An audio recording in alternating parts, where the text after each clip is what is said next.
Hello, this is lecture 2 of Oedipus Tyrannus. I'm going to jump right into it um, and remind you where we're at. We were just before the third chorus on page 35. Remember that Jocasta and Oedipus was trying to find the truth, and Jocasta thinks that because they have she and Laius, her husband, have killed their son, who happens to be Oedipus, the man she's talking to, right? That they've averted the prophecies and that Oedipus has nothing to worry about because a stranger killed Laius, not their son, and she believes that that soothsayers and priests and prophets don't have to be listened to. That she sticks with Apollo. Of course, what does that suggest about her? That she understands what Apollo is all about. Okay, so the hubris and the pride on Laius and Jocasta's part, where they thought they could overcome the prophecy, just leads them to make it happen. And I think it's important to recognize she actually thinks she actually with Oedipus thinks that this is going to be solved. So the herdsman was the last person that Oedipus that saw Oedipus, right? They gave the baby Oedipus to the herdsman, and the herdsman was to leave it out on the mountain to be killed. And so they bring him in.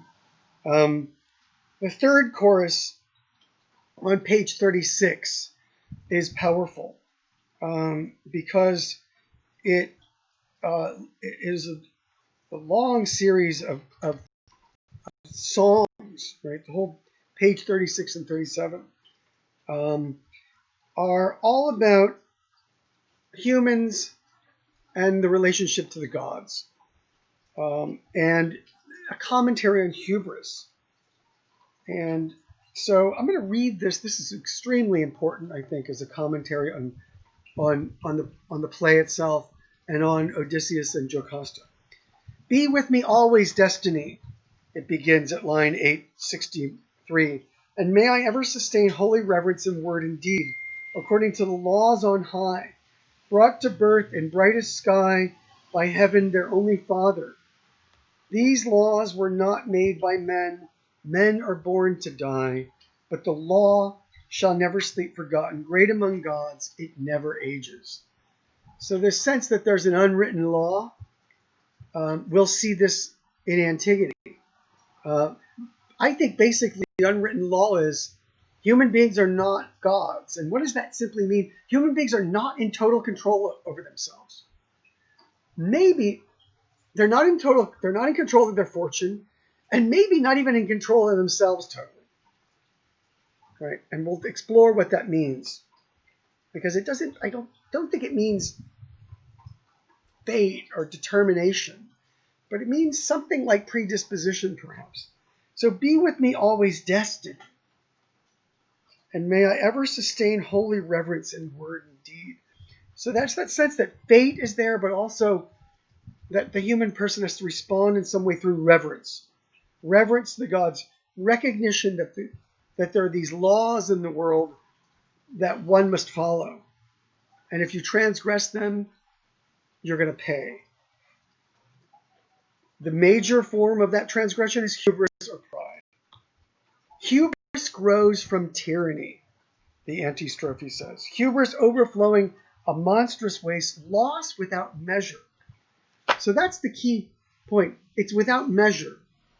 One of the key virtues in Greek thought and Greek morality was moderation, balance.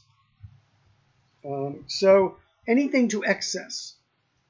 Pride is a form of excess, excessive confidence in oneself.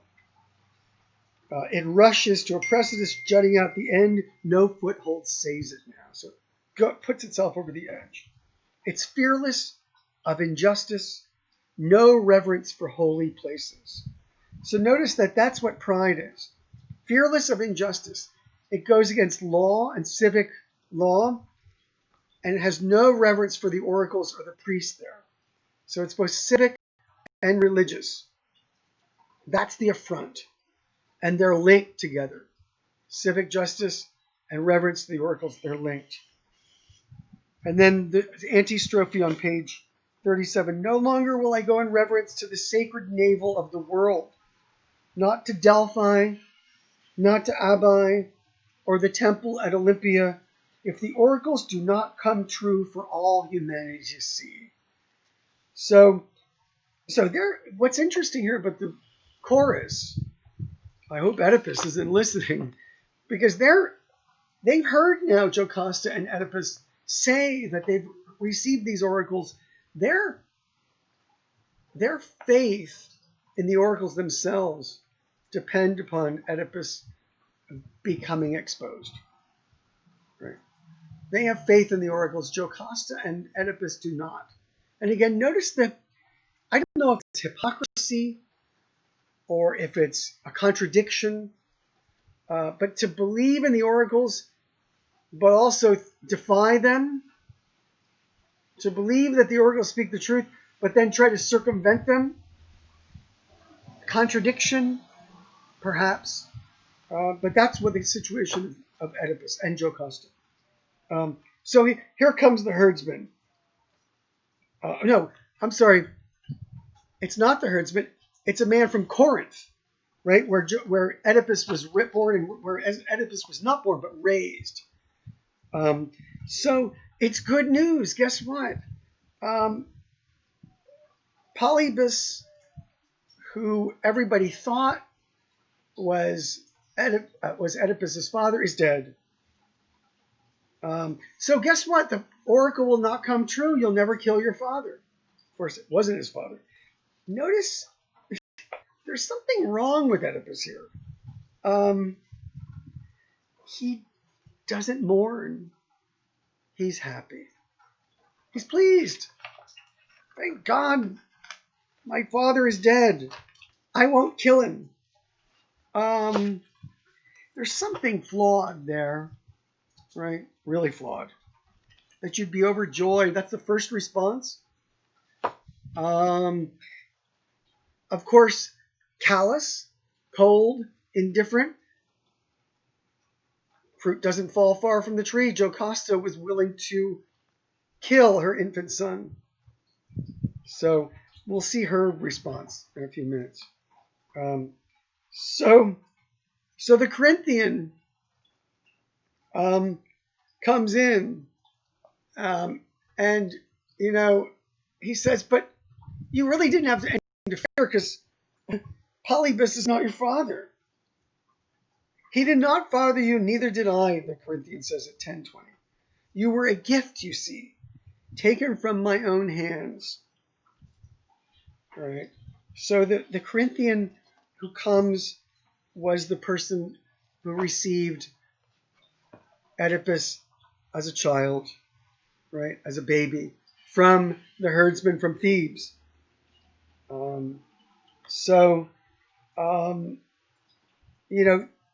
The Corinthian says, "Why don't you ask? I don't know where you came from. Why don't you ask the man, the herdsman from Thebes, who gave him to me? I think he belonged to Laius," he says. "But go ask the herdsman." Oedipus says, "Could the man he means be the one we summoned? Do you know?" Jocasta now has it figured out. Right now. Right? Because that herdsman is going to come and he's going to spill the beans. Listen to Jocasta's response. Why ask who it was? Don't listen to this man.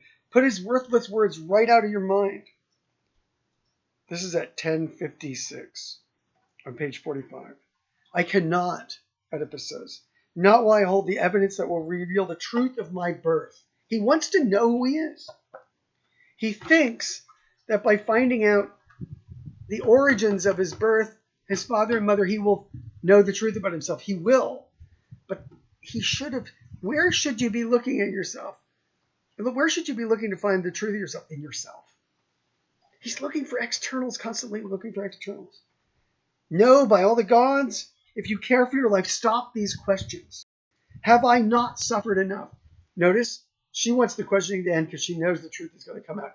Think of how sick this is. She wants to keep the status quo. She knows her husband, present husband, is her son.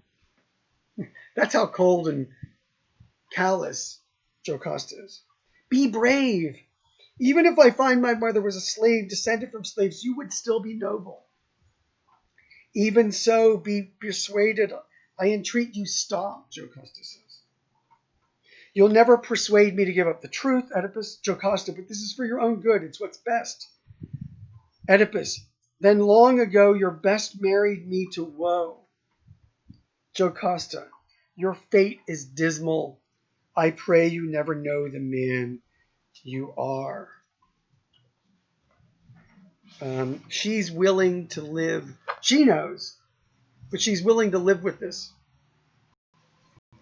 Your fate is hideous, she says. That is all that I can say to you. All I can say forever. Jocasta will go off and kill herself. So I have to know who I am, however low my birth. Oedipus says he's not low birth, he's high birth.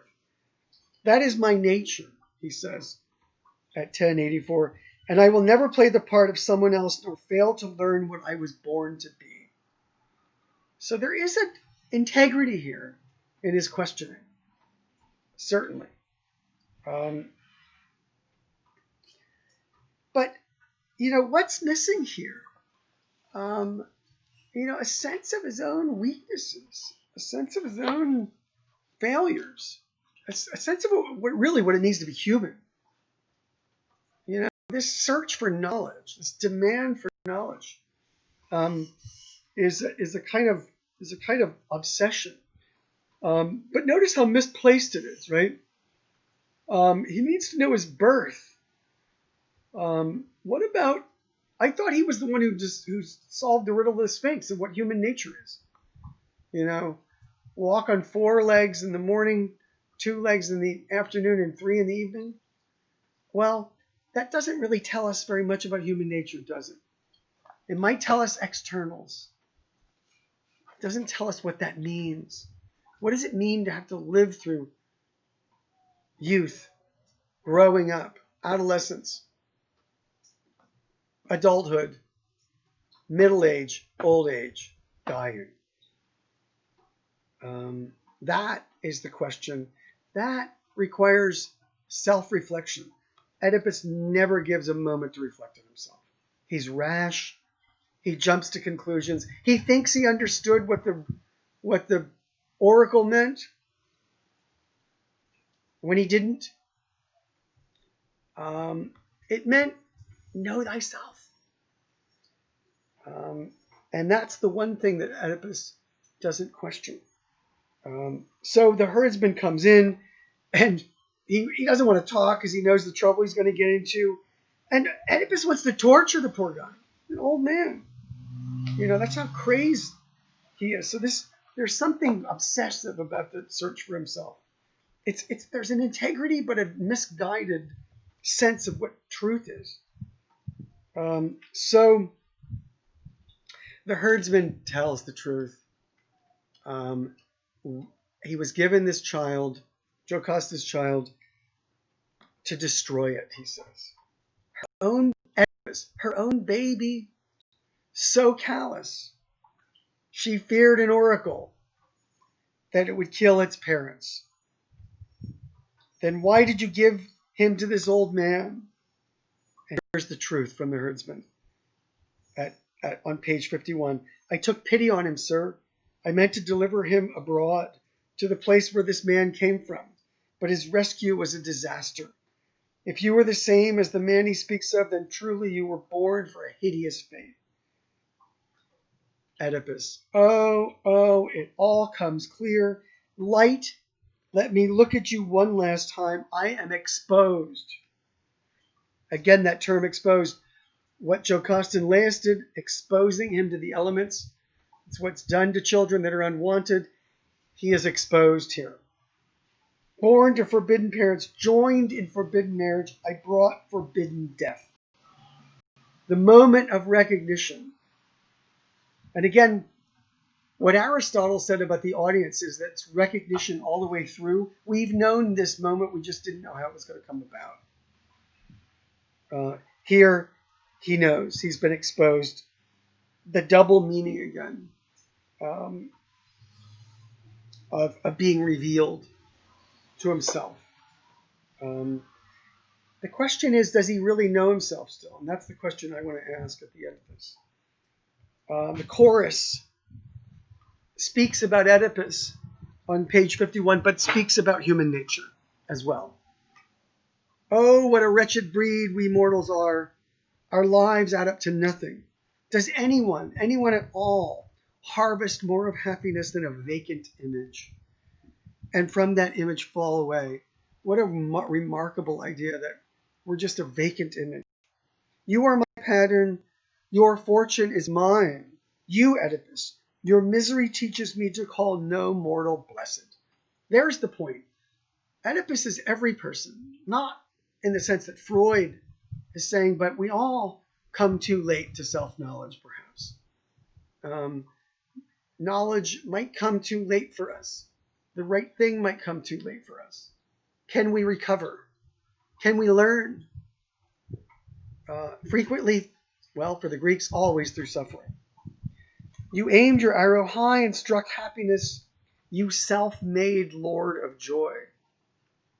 So that's the self-making. He's not self-made. All of his gifts have come from the gods, and he squandered them by refusing to listen to the oracles. So he's reduced to a fall. The worst pain is self-chosen, deliberate. We've seen that theme from the Odyssey. Okay, page 54 then. Jocasta's death is described. I pointed out that in Greek tragedy,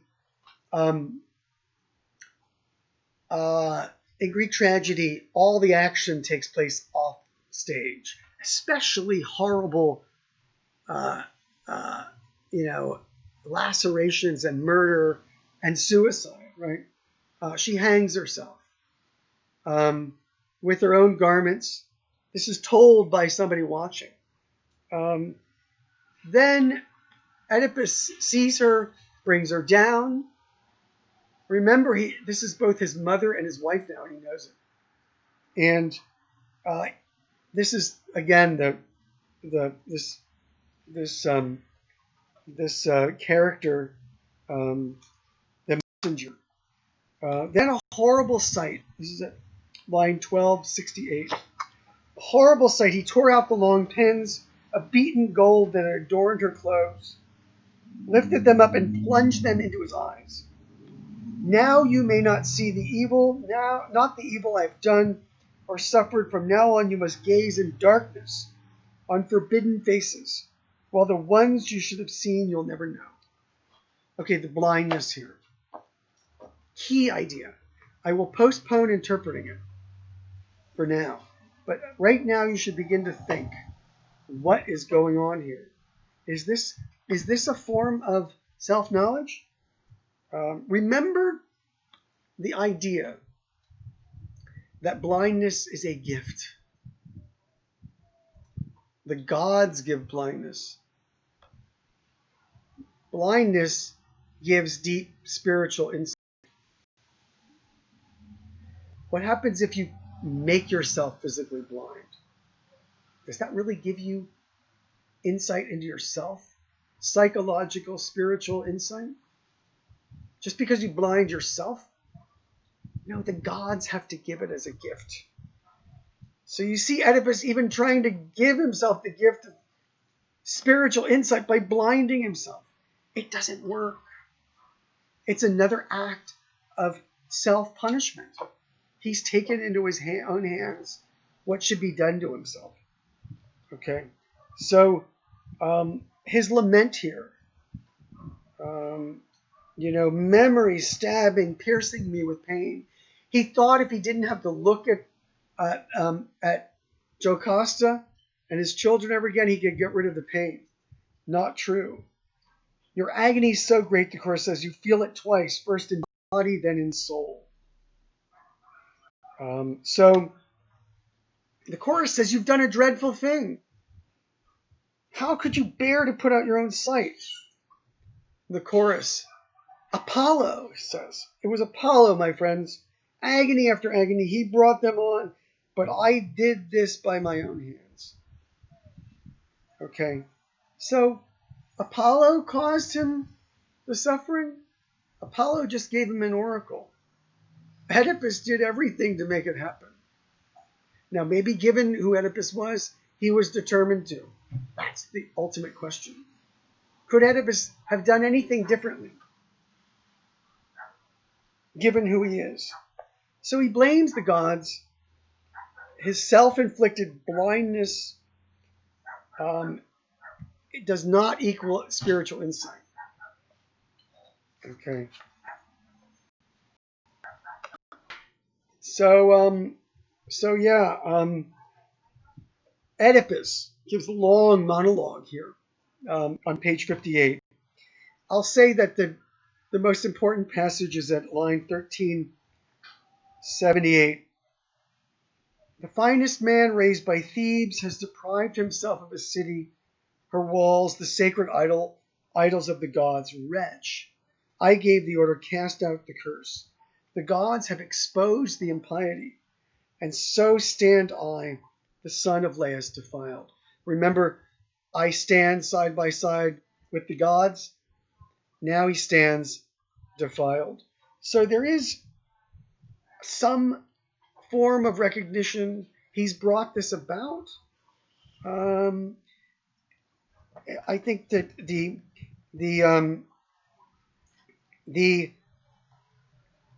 attempt to take matters in his own hands, however, is a grave mistake.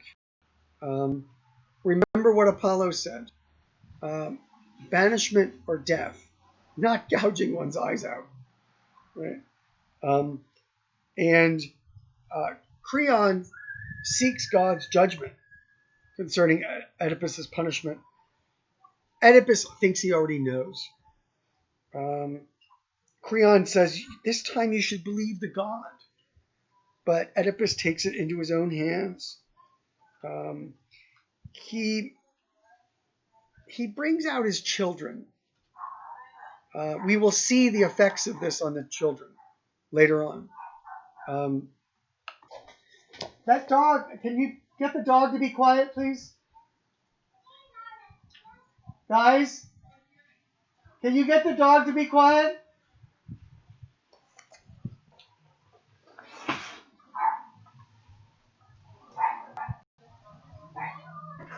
Can you?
All right, I'm trying to finish this.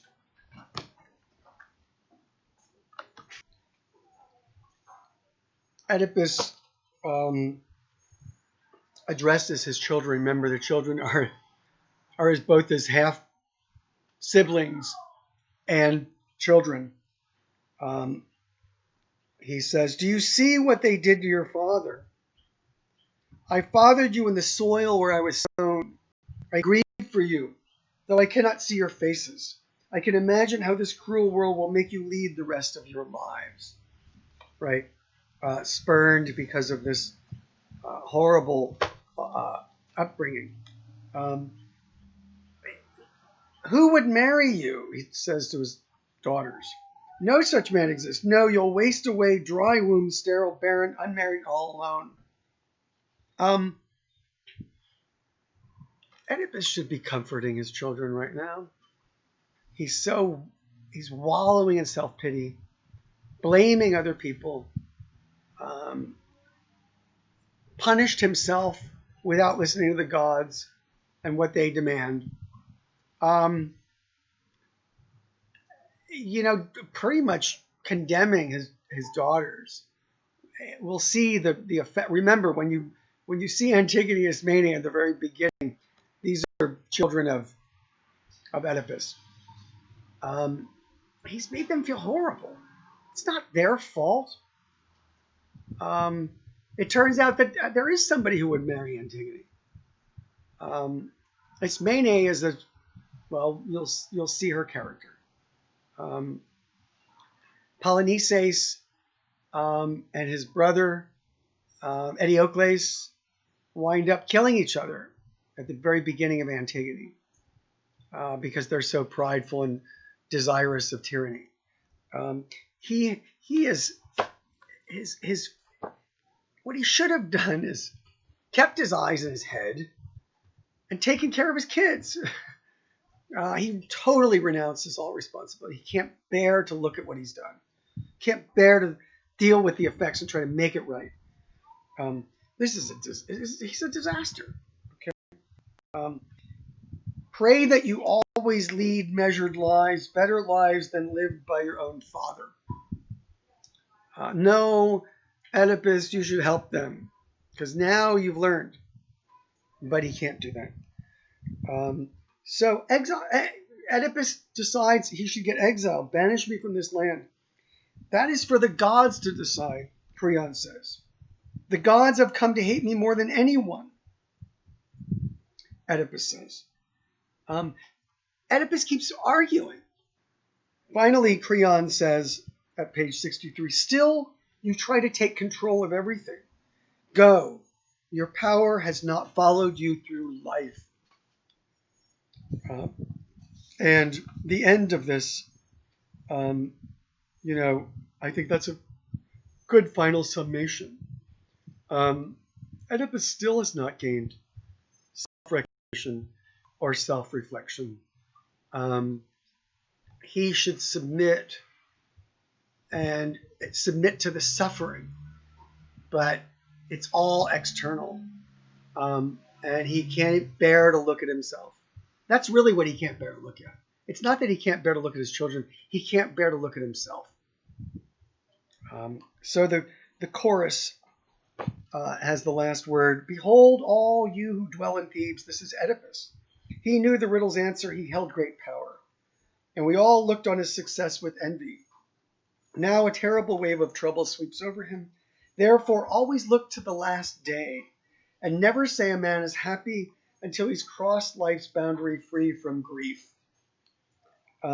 Aristotle in Nicomachean Ethics raises this question. This is how important Greek tragedy is to him. Because of the nature of human frailty, even the greatest men can make massive ethical, moral, pragmatic mistakes that bring downfall. Affliction can happen to them from external sources that cause them to grieve and perhaps to succumb to something they might not normally have chosen. So Aristotle says, can you ever say a man is happy? A woman is happy until the very end. There's an irony in that, right? Never say a man is happy until he's crossed life's boundary free from grief. Well, you're also free from joy and life. Life is tenuous. Happiness is always tenuous. So an interesting point made here at the end, picked up by Greek philosophy and meditated upon, and that's not resolved, is it, in Sophocles' Oedipus Tyrannus? So I think one possible way of reading the oracles is the oracles force self-reflection or require self-reflection. Remember the motto, know thyself. The motto of the Delphic oracles, know thyself. Oedipus never asked the question when he got the oracles prophecy, what kind of a person would do such a thing? And maybe thought, what can I do to avoid that? Instead of run away, maybe I should control myself. Maybe I should learn how to control myself. Maybe I should take responsibility for that. So we have a paradox here, given the nature of fate and free will, right? Given the kind of human being that Oedipus was, the oracles simply put into motion a set of propositions, perhaps. Given our disposition, are we fated? Is there a possibility for change? What strikes me as being suggested here is that it only comes through making mistakes. We make mistakes, we find out our limits, we find out who we are, and then perhaps through reflection and through some sort of self-examination, therapy perhaps, we change. So Oedipus really is a pattern. And I think it's interesting, I'll say this one last thing. Freud is onto something. Not that the content of our psyche is that we want to marry, we want to kill kill the opposite gender of our parents and I mean, kill the same gender that we are of our parents and marry the other. But that the wounds of life and one's own disposition lead one to act in particular ways that lead you to make mistakes. The question is, what do we do with them? What do we do with the suffering that occurs? Do we come to accept it and realize we're responsible in some way for it? Or do we just banish the thought like Oedipus does, and reject it and blame the gods and blame our nature and blame our whatever, our parents? So there's a deep psychological insight that Freud is onto. It's not it's not the Oedipus complex, it's not the Electra complex, but it's the way in which we tend to receive the things we get in our nature and from our upbringing that we did not choose, and how we take responsibility for that, and how we alter ourselves or improve ourselves. So that's the end of the Oedipus lecture. Office hours on Tuesday from 9 to 11 will be open. I'd like, anybody can sit in and we'll have a discussion of this. Let's discuss the text. Let's discuss the ending of the Odyssey and the end and the entire play, Oedipus Tyrannus, on Tuesday for office hours. Okay, great. See you then.